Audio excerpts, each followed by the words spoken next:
देखिए ध्यान दीजिए 10 नंबर प्रश्न पर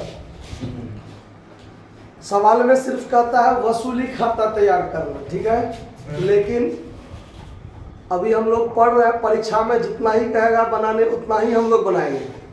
लेकिन अभी सीख रहे हैं तो इतना सीखिए कि एक सवाल में ज़्यादा से ज़्यादा कितना चीज़ बन सकता है। अगर इस टाइप के सवाल होगा तो जब साझेदारी फर्म का विघटन होता है तो हम बताए हैं थ्योरी क्लास में कि आपके सवाल में बैलेंस शीट दिया रहेगा। आपके बैलेंस शीट में जो भी बिक्री योग्य संपत्ति है उस बिक्री योग्य संपत्ति को बेच दिया जाता है, और जो बाहरी दायित्व है आपका उस बाहरी दायित्व का क्या किया जाता है, भुगतान कर दिया जाता है। तो ये सारे प्रोसेस के लिए हम लोग क्या बनाते हैं, वसूली खाता बनाते हैं। क्या बनाते हैं, वसूली खाता। तो वसूली खाता कैसे बनेगा अभी हम लोग देखेंगे। देखिए गौर से, सवाल क्या कहता है कि XYZ एक फर्म में साझेदार थे जो लाभ हानि को 1/2, 3/8 और 1/8 के अनुपात में लाभ बांटते हैं। 31 दिसंबर 2022 को वे अपने फर्म का समापन करने के लिए राजी हो जाते हैं। उस दिन उसका स्थिति निम्न प्रकार था, यानी इसका बैलेंस शीट जो दिया हुआ है आपको देखिए। एसेट साइड में freehold property, machinery, book डेप्ट, और बुक डेप्ट यानी देनदार। बुक डेप्ट जो है वो देनदार का दूसरा नाम है, ध्यान रखिएगा, ठीक है। और बुक डेप्ट में से रिजर्व फॉर डॉटफुल डेप्ट्स 1000 घटा हुआ है ना। 16,000 में से 1000 घटा हुआ है तो 15,000 बचा है। और स्टॉक 13,000, कैश 2,000। लायबिलिटी साइड में रिजर्व फंड है, एक्सेस लोन है यानी लोन फ्रॉम एक्स, क्रेडिटर है और XYZ का पूंजी है। तो सबसे पहले जब हम रियलाइजेशन अकाउंट बनाएंगे तो देखिए कैसे क्या करेंगे, स्टेप बाय स्टेप ध्यान रखना है। थोड़ा सा भी नजर इधर उधर होगा सवाल गलती कर लीजिएगा। तो सबसे पहला काम होगा कि हम लोग रियलाइजेशन अकाउंट का फॉर्मेट खींच लेंगे। रियलाइजेशन अकाउंट कैसे बनेगा, गौर से समझिए बात को।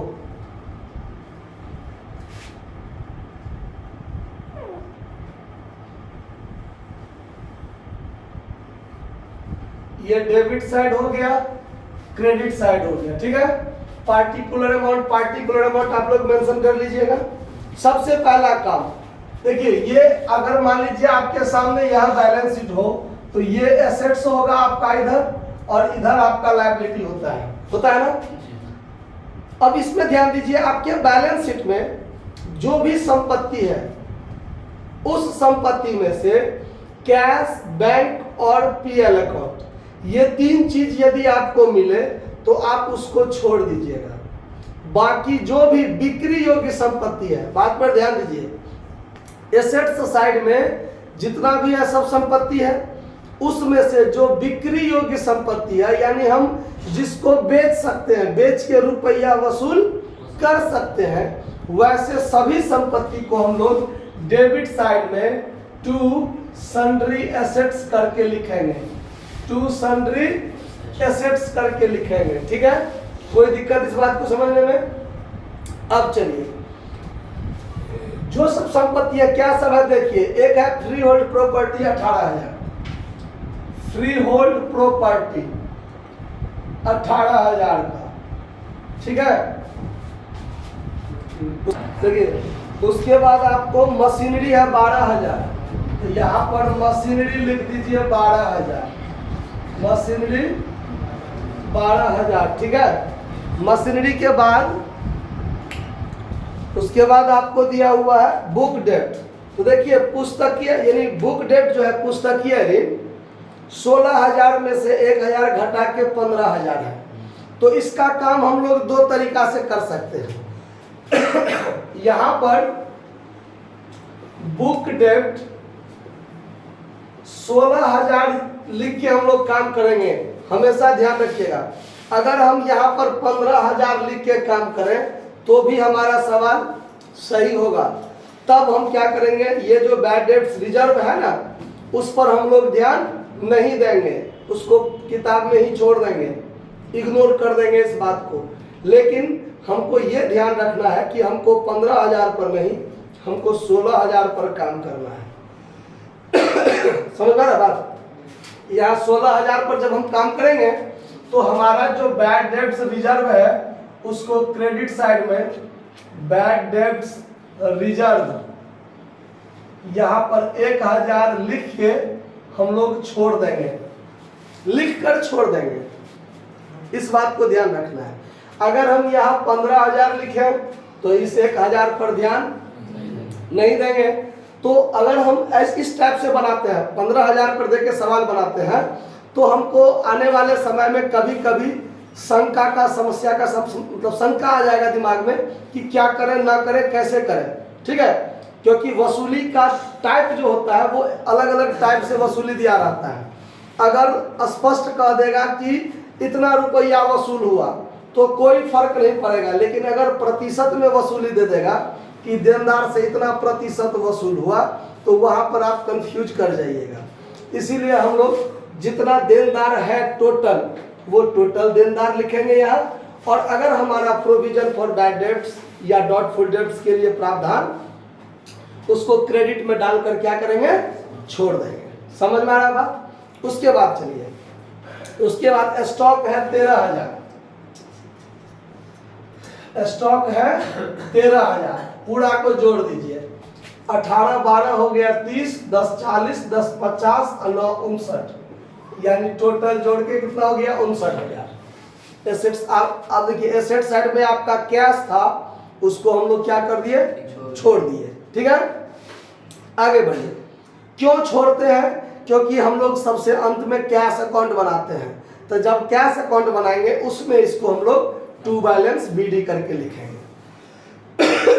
ठीक है, अब चलिए, अब क्रेडिट साइड में हम लिखेंगे bye sundry liabilities, bye sundry liabilities. तो बाय सन्ड्री लायबिलिटीज में वैसे दायित्व को लिखेंगे जो हमारा बाहरी दायित्व हो, जिस पर मालिक का अधिकार ना हो। वैसे लायबिलिटी को लिखेंगे जो किसी बाहरी व्यक्ति का हो। अब जैसे देखिए, सबसे नीचे से देखिए, कैपिटल है XYZ का, तो व्यवसाय के लिए तो लायबिलिटी है, इसीलिए लायबिलिटी साइड में है। लेकिन वो लायबिलिटी किसका है, मालिक का है, मतलब इंटरनल लायबिलिटी है, नहीं लिखाएगा। ठीक है, क्यों नहीं लिखाएगा? तो हम लोग को पार्टनर्स कैपिटल अकाउंट बनाना है, तो उसमें ये बात जाएगा। ठीक है, उसके बाद क्रेडिटर, तो ये बाहरी आदमी का है, तो यहाँ पर क्रेडिटर लिखाएगा, क्रेडिटर लिखाएगा। क्रेडिटर कितना है, 8,000 रुपया, 8,000 रुपया लिखाएगा। उसके बाद लोन फ्रॉम X, तो X साझेदार है ना, सब देख लीजिए, XYZ साझेदार है, तो X साझेदार है ना, X ने व्यवसाय को ऋण दिया है, तो ये भी एक तरह से इंटरनल लायबिलिटीज के फॉर्म में है, जो मालिक ने दिया है। तो मालिक ने दिया है तो इसका खाता अलग से खुलेगा, एक्सेस लोन अकाउंट अलग से खुलेगा। ठीक है, उसके बाद रिजर्व फंड, तो ये रिजर्व फंड किसका होता है, मालिक का होता है ना, साझेदार का होता है ना, तो वो साझेदार का है, तो साझेदार का जो पूंजी खाता खुलेगा उसमें वो बताएगा, इसीलिए रियलाइजेशन में ये चीज नहीं लिखाएगा। तो सन्ड्री लायबिलिटीज में लिखाने वाला सिर्फ एक आइटम था, क्रेडिटर 8,000 लिख दिया। अगर और रहता, आउटस्टैंडिंग एक्सपेंस, बैंक लोन और अदर लोन कुछ भी रहता, तो हम लोग लिखते और जोड़ के एक के बार क्या कर देते, बाहर कर देते। समझ में आ रहा था? अब चलिए, बैलेंस शीट से तो हमने आइटम यहाँ भेज लिया। अब होगा हमारा अगला खेल कि ये जो संपत्ति है उसका वसूली क्रेडिट साइड में होगा। बताया था मैंने कि ये संपत्ति है, संपत्ति का वसूली क्रेडिट साइड में होगा। तो कैसे होगा वसूली, वो आगे सवाल में दिया है, देखिए। संपत्ति से निम्न राशि वसूल हुई है। स्वतंत्र संपत्ति से, स्वामित्व से की जो संपत्ति है उससे 22,000, यानी फ्री होल्ड प्रॉपर्टी जो है आपका, उस फ्री होल्ड प्रॉपर्टी से 22,000 रुपया वसूल हुआ। अब देखिए, ये जो संपत्ति है ना उसको बेच करके जब रुपया वसूल होता है तो by cash account assets realised लिखा जाता है। By cash account assets realised. ध्यान रखिएगा कि संपत्ति का वसूली दो तरीका से, या तो बेच के रुपया आ जाए या फिर कोई साझेदार स्वयं ले ले। ठीक है, तो अगर साझेदार स्वयं ले लेगा तो बाय पार्टनर्स कैपिटल अकाउंट के फॉर्म में आ जाएगा। अगर बेचकर रुपया वसूल हो रहा है, कोई बाहरी आदमी ले रहा है या रुपया वसूल हो रहा है मान लीजिए, तो यहाँ पर क्रेडिट साइड में बाय कैश अकाउंट या बाय बैंक अकाउंट दोनों में से कोई भी आइटम आप लिख सकते हैं। लेकिन क्या लिखना है उस पर ध्यान दीजिए। आपके बैलेंस शीट में यदि कैश हो तो आप कैश लिखिए, अगर आपके बैलेंस शीट में बैंक हो तो आप बैंक लिखिए। मतलब बाय कैश अकाउंट या बाय बैंक अकाउंट दोनों में से कुछ भी लिख सकते हैं, लेकिन अकॉर्डिंग टू बैलेंस शीट, यानी आपके बैलेंस शीट में जो आइटम होगा उसके हिसाब से आपको लिखना है। ठीक है, तो यहाँ आपके बैलेंस शीट में कैश है तो हमने बाय कैश अकाउंट लिखा है। Free hold property, free hold property से कितना रुपया वसूल हुआ वो देखिए, 22,000 रुपया, तो यहाँ पर 22,000 रुपया लिख लिया मैंने। उसके बाद मशीनरी से 11,000 वसूल हुआ, तो यहाँ पर लिख दीजिए मशीनरी से 11,000 वसूल हुआ। बुक डेट से 10% कम। अब देखिए यहीं पर आपको फंसने वाली बात था कि अगर हम यहाँ पर बुक डेट 15,000 लिखते, ठीक है, और 1,000 यहाँ तो नहीं लिखते, तब अगर 15,000 यहाँ लिखते, सवाल में कहता है कि 10% कम वसूल हुआ, तो आप 15,000 का 10% निकाल के 1,500 घटा देते और बाकी वसूली लिख देते, तो आपका सवाल गलत हो जाता। क्योंकि ये जो बैड डेब्ट्स रिजर्व है यार, ये भी हमारा देनदार ही है। हमको शंका था कि मेरा बुड़ेगा, इसीलिए हमने प्रावधान किया था। बुरा तो नहीं था, बुरने की संभावना थी, इसलिए मैंने प्रावधान कर रखा था, लेकिन वो स्पष्ट रूप से बुरा तो नहीं था। तो देनदार तो मेरा 16,000 का था, तो अब हमारा 10% कम वसूल हुआ, तो 16,000 का 10% 1,600 कम वसूल होगा, तो यानी 1,600 कम वसूल होगा तो 14,400 वसूल होगा। आया बात समझ में? तो यानी बुक डेट से 14,400, इसका 10% कम वसूल हुआ, मतलब 10% बुड़ गया, बाकी 90% वसूल हुआ, तो 16,000 का 90% लिख दीजिए, और चाहे 16,000 का 10% निकाल के घटा लीजिए, तब लिखिए, एक क्या बात हुआ कि नहीं हुआ? चलिए, फिर है रहतिया से 12,000, स्टॉक से आपको 12,000 वसूल हुआ। उसके बाद चलिए गुडविल से 4,000। अब ध्यान दीजिए, आपके इधर बैलेंस शीट में गुडविल था नहीं था, लेकिन वसूली हुआ है गुडविल से। हमारे गुडविल से 4,000 वसूल हुआ है, तो यहाँ पर हम गुडविल से 4,000 वसूल करेंगे।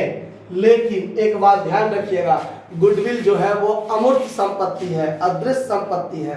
अगर इसका नाम बैलेंस शीट में रहता तो यहाँ लिखे रहते डेबिट में, और उससे वसूली के बारे में नहीं दिया रहता तो यहाँ पर वसूली नहीं करते। लेकिन बैलेंस शीट में नहीं था, यहाँ नहीं लिखे, लेकिन वसूली दिया हुआ है तो वसूली करेंगे। ध्यान रहेगा बात? चलिए, विविध लेनदारों को 2.5% कटौती पर भुगतान कर दिया गया। 500 रुपया वसूली व्यय हुआ, किराए का 300 बकाया था जिसका भुगतान कर दिया। आप वसूली खाता बनाइए, तो वसूली खाता तो बना ही रहे हैं। चलिए, इसको जोड़ के यहाँ लिख देना है। चलिए, अब सवाल में है कि लेनदार का भुगतान डेबिट में होगा, तो डेबिट में होगा तो to cash account, liability paid. देखिए, जब तक स्पष्ट नहीं कह देगा कि फलना संपत्ति फलना साझेदार ने लिया, चाहे दायित्व का भुगतान का भार फलना साझेदार ले रहा है, तब तक नहीं मानेंगे कि साझेदार कर रहा है। मतलब ये मानेंगे कि फर्म के द्वारा नगद में किया जा रहा है, चाहे फर्म के द्वारा वसूली नगद में किया जा रहा है। समझ में आ रहा बात? अब चलिए, तो लेनदार को 2.5% कटौती पर भुगतान हुआ, तो यहाँ आप क्रेडिटर का नाम लिख दीजिए। 8,000 का क्रेडिटर है, 8,000 का 2.5%, 200 रुपया हो जाएगा। तो 200 रुपया घटाकर 7800 रुपया आप उसका पेमेंट कर दीजिए। ठीक है, उसके बाद लेनदार का भुगतान हो गया। अब आगे कहता है कि वसूली व्यय 500 रुपया है, तो वसूली व्यय 500 है। तो देखिए ऐसा कर लीजिए कि एक अनरिकॉर्डेड लायबिलिटी भी है, तो क्रेडिटर का नाम 7800 रुपया यही लिख लीजिए। ठीक है, और आपका एक देख लीजिए किराए का 300 रुपया का बकाया का बिल था, उसका भी भुगतान करना पड़ा। तो आउटस्टैंडिंग रेंट जो है वो बैलेंस शीट में तो नहीं था, लेकिन लायबिलिटी तो सामने में आया, भुगतान करना पड़ा।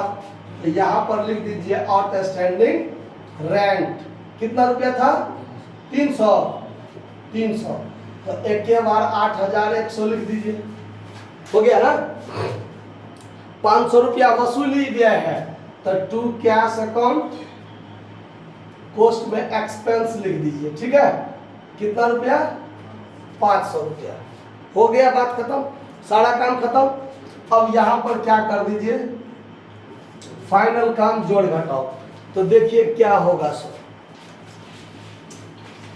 इसको अगर जोड़े तो 33,000 तो यही हो गया, 14,400 हो गया, 12,4 16,000 हो गया, तो 63,400 हुआ।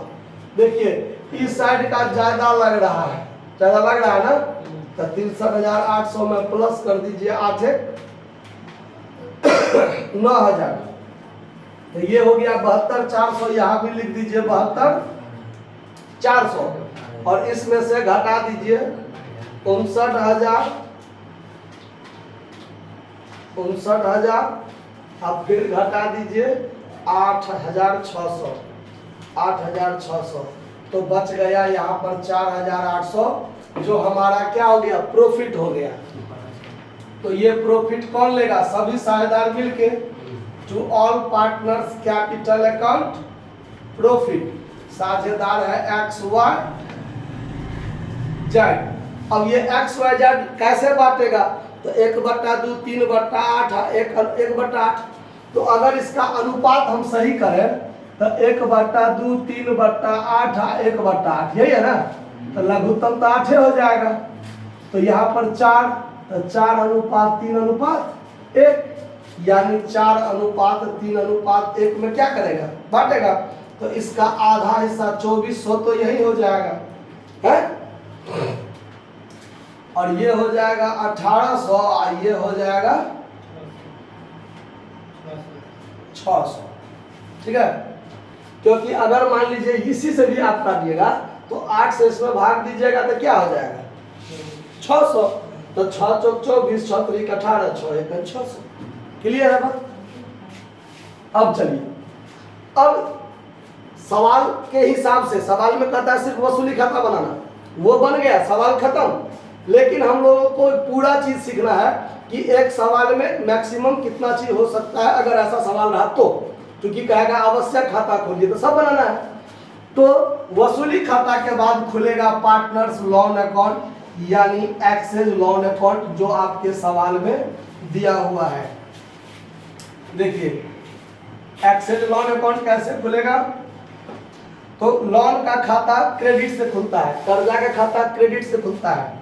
तो यहाँ पर लिखेंगे बाय बैलेंस BD, कितना था लोन, 3,000, और इसमें कुछ नहीं, एक्स कर्जा दिया था उसको भुगतान हो जाएगा, 3 का 3,000 पूरा, to cash account final payment उसको कर दिया जाएगा। समझ में आ गया बात। इसके बाद खुलेगा partners capital account, partners capital account.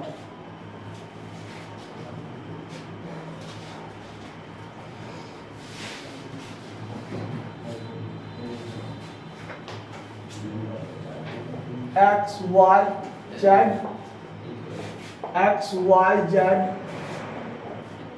सबसे पहला काम मेरा क्या होगा, बाय बैलेंस बीडी। ध्यान से देखिए, सबसे पहला काम क्या होगा, बाय बैलेंस बीडी। 20,000, 15,000, 10,000, 20,000, 15,000, 10,000 जो उसका पूंजी है वो लिख दिया। क्लियर है, क्लियर है ना? चलिए, कोई दिक्कत नहीं होता है देखने में। चलिए अब ध्यान दीजिए, तो 20,000, 15,000, 10,000 बाय बैलेंस बीडी लिख दिया। उसके बाद क्या है कि आपका रिजर्व फंड है 4,000 रुपया, रिजर्व फंड 4,000। तो सब साझेदार आपस में क्या कर लेगा, बांट लेगा। बाय रिजर्व फंड 4,000 को 4, 3, 2 में बांटेंगे तो कितना हो जाएगा, 2,000 तो इसका हिस्सा हो ही जाएगा। आप फिर 5 दिया, 1,500 और 500, 1,500 और 500 हो गया। उसके बाद रियलाइजेशन अकाउंट में ये वाला चीज जो आपको प्रॉफिट आया है, ये प्रॉफिट इसके क्रेडिट साइड में जाएगा। तो ध्यान से देखिए, रियलाइजेशन अकाउंट के डेबिट में पार्टनर्स कैपिटल, तो पार्टनर्स कैपिटल के क्रेडिट में क्या लिखाएगा, realisation account. By realisation account profit 2,400, 1,800, 600। समझ में आया बात? बैलेंस शीट का रिजर्व फंड था वो बांट ही दिया, ये वाला प्रॉफिट बांट ही दिया और कुछ बचा हुआ नहीं है। बात खत्म। यहां पर ये खाता क्लोज हो जाएगा। 20, 2, 22, 2, 24,400, यहां भी 24,400, 15, 16, 17, 18,300, तो यहां भी 18,300, 10, 11,100, 11,100। डेबिट साइड में इसका घटने वाला कुछ भी नहीं है, तो यही पूरा का पूरा उसको क्या हो जाएगा, फाइनल पेमेंट हो जाएगा। क्योंकि यहाँ पर सीडी नहीं लिखेंगे, क्योंकि व्यवसाय सदा के लिए क्या हो गया, बंद हो गया। नया में अब बैलेंस शीट नहीं बनेगा, फाइनल पेमेंट इसका करके खत्म हो जाएगा। तो यहाँ पर हो जाएगा to cash account final payment 24,400, 18,300, 11,100। ठीक है। और अब सबसे अंत में क्या बनेगा, कैश अकाउंट। जैसे रिटायरमेंट, डेथ, इस सब में बैलेंस शीट बनता था ना अंत में, इसमें अंत में क्या बनता है, कैश अकाउंट। किस लिए, यह देखने के लिए कि हमारा व्यवसाय तो अब सदा के लिए बंद हो गया है। व्यवसाय में जो संपत्ति था वो बिक गया, बेच के जो रुपया हुआ उससे जो मेरा लायबिलिटी था उसका भी भुगतान हो गया, जो खर्चा था वो भी हो गया, जो लोन था उसका भी भुगतान हो गया, जो साझेदार का पूंजी का शेष बचा था उसका भी भुगतान हो गया। तो सारा लफड़ा तो खत्म है। तो जहां जहां से कैश आया और कहां कहां कैश गया, तो दोनों चीज आपस में क्या हो जाना चाहिए, बराबर हो जाना चाहिए। मेरे पास कैश बचना नहीं चाहिए और ना ही कैश घटना चाहिए। आखिर कैश आपस में क्या हो जाना चाहिए, बराबर। और अगर कैश मेरा बराबर तो इसका मतलब हम लोग क्या है, सही है। चलिए, तो हमारे पास कैश पहले से था जो हम बैलेंस शीट में छोड़े थे, वो देखिए कितना, 2,000। टू बैलेंस बीडी कितना, 2,000। हमको रियलाइजेशन अकाउंट से वसूली कितना हुआ, 63,400। बात पर देखिए, रियलाइजेशन अकाउंट में कैश अकाउंट क्रेडिट में, तो कैश अकाउंट के डेबिट में क्या हो जाएगा, रियलाइजेशन अकाउंट। समझ में आया बात। रियलाइजेशन के क्रेडिट में कैश, तो कैश के डेबिट में रियलाइजेशन। नाम उल्टा साइड उल्टा, हुआ कि नहीं हुआ। रियलाइजेशन के डेबिट में टू कैश दो जगह, तो क्रेडिट में दो जगह लिखेंगे by realisation account, by realisation account. ठीक है। एक बार लायबिलिटी पेड के लिए 8100 और एक बार एक्सपेंस के रूप में 500। ठीक है। अब इस खाता में से आइटम आ गया टोटल। अब इसमें देखिए कैश लिखा हुआ है, तो एक्सेस लोन के डेबिट में कैश, तो कैश अकाउंट के क्रेडिट में bye access loan account final payment कितना रुपया 3000। इसका भी काम खत्म। इसमें पार्टनर्स कैपिटल में कैश है इधर या इधर डेबिट में है, तो पार्टनर्स कैपिटल के डेबिट में कैश, तो कैश के क्रेडिट में bye partners capital account final payment. X को कितना, वाई को कितना, जेड को कितना, 24,400, 18,300 और 11,100। तो 4 3 7 1 800 ये हो गया। 8 4 12 1 13 के 3 हाथ में 1 2 2 4 1 5। बात क्या हो गया, खत्म। अब जोड़ दीजिए 63 2 65,400 और ये 5 1 6 8 14 का 4 हाथ में 1 3 3 6 8 14 1 15 के 5 हाथ में 1 5 1 6। समझ में आया बात कि कहीं कोई दिक्कत नहीं ना? नोट कर लीजिए इसको।